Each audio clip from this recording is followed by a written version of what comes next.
नमस्कार मित्रांनो, स्वागत आहे तुमचं आपल्या यूट्यूब चॅनलवर. बॉम्बे हायकोर्ट अंतर्गत जी भरती निघालेली आहे त्यामध्ये शिपाई पद आहे, क्लर्क आणि स्टाफ कार ड्रायव्हर हे पद आहे. त्यांच्यासाठी एक्झाम 26 एप्रिल रोजी होणार आहे. नेक्स्ट संडेला ती एक्झाम होणार आहे आणि तुमचं हॉल तिकीट जे आहे ते 1 ते 2 दिवसात तुम्हाला मिळून जाईल. पण मित्रांनो, आता एक नवीन अपडेट आलेलं आहे. तुम्ही जर वेबसाईट ओपन करून पाहिलं, रिक्रुटमेंट या सेक्शनमध्ये जा.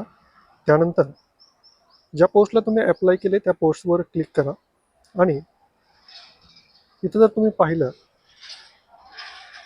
तर तुमचे एक्झाम सेंटर जे आहे ते तुम्हाला प्रोव्हाइड करण्यात आलेले आहे.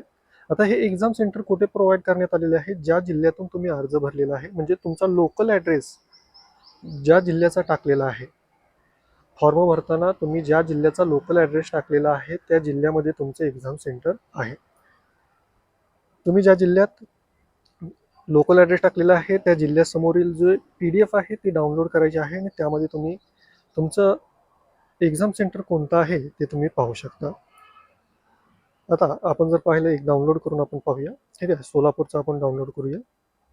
आता इथं पाहिलं, सोलापूरमध्ये ज्यांनी लोकल ॲड्रेस जो सोलापूर टाकलेला आहे त्यांचे जे आहे ते इथं सीट नंबर असेल, रजिस्ट्रेशन नंबर असेल, नाव आणि त्यांनी कोठे कोठे फॉर्म भरलेला आहे, म्हणजे बॉम्बेला भरलेला आहे का, औरंगाबाद, छत्रपती संभाजीनगर भरलेला आहे किंवा नागपूर, या ज्या ठिकाणी भरलेलं आहे ते येईल. आणि त्यानंतर तुमचं एक्झाम सेंटर जे आहे ते एक्झाम सेंटरसुद्धा तुम्हाला इथं पाहायला मिळणार आहे. आता तुमचं हॉल तिकीट जे आहे ते हॉल तिकीट कधीपर्यंत येऊ शकतं?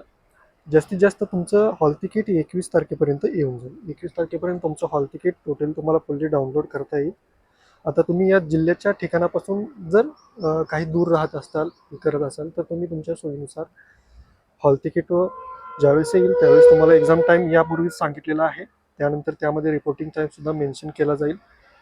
त्या रिपोर्टिंग टाईमच्या आधी तुम्हाला तिथे पोहोचायचं आहे. आणि एक्झाम जी आहे ती ऑफलाईन होणार आहे मित्रांनो, कारण की हे जे आहे ते कॉलेजचे सेंटर आहेत आणि कॉलेजच्या सेंटरवर ही एक्झाम असल्यामुळे ही एक्झाम ऑफलाईन होईल असा आपला अंदाज आहे. या व्यतिरिक्त जर तुमचे काही डाऊट असतील तर तुम्ही कमेंट बॉक्समध्ये कमेंट करू शकता आणि तुम्ही आपल्या चॅनलवर नवीन असाल तर चॅनलला सबस्क्राईब नक्की करा.